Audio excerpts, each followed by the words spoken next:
Welcome back everyone. Quickly, let's continue our discussion on CSS text shadow.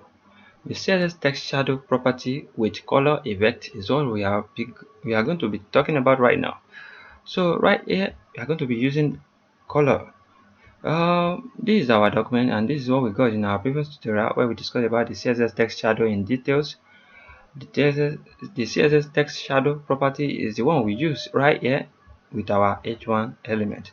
And right now we are going to specify another value which is making the third value we are specifying in our text shadow property. So I'm going to just give this blue, and I give it blue and save my document. Let's reload our document. Then you are going to see what will happen. Can you see this? Our shadow now turned to blue. Just imagine. But the funniest part is that when we highlight this now, the shadow is remaining there. It's not like the before when we highlight it that the value disappears. But when we specify, let's say we specify black here right now. Let's say we specify black. No, sorry.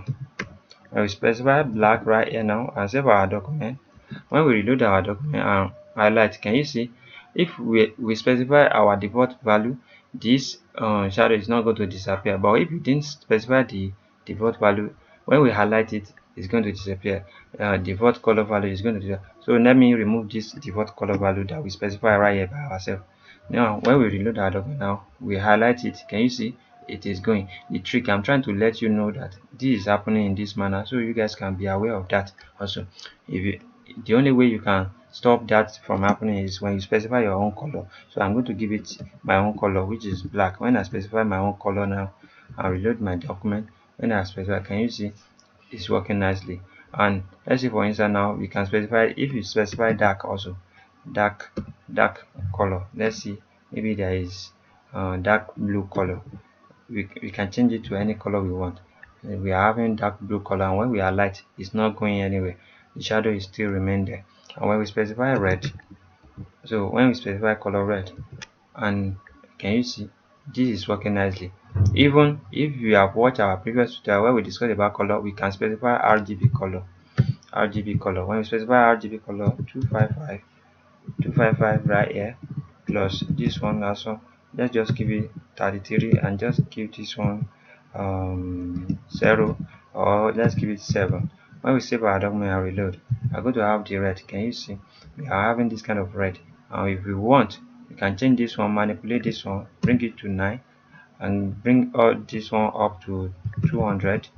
So it just depends on what you want to do. We can have green. Can you see? So now we are having our texture. We are having shadow color. So let's increase and decrease the vertical alignment of our shadow. Let's bring it up a little. Let's give it 20. Can you see? And let's send it in, like let's give it like 4 pixel. When we bring it like 4 pixel and reload our document, can you see now we are having something like 4 pixel? Let's specify it in another dimension. Let's give it -2, just -2 pixel is okay for us, and reload. Can you see? So it just depends on what you want to do. Please practice this because practice makes perfect. And what akorede ayofe is my name once again. I wish to see you guys next time.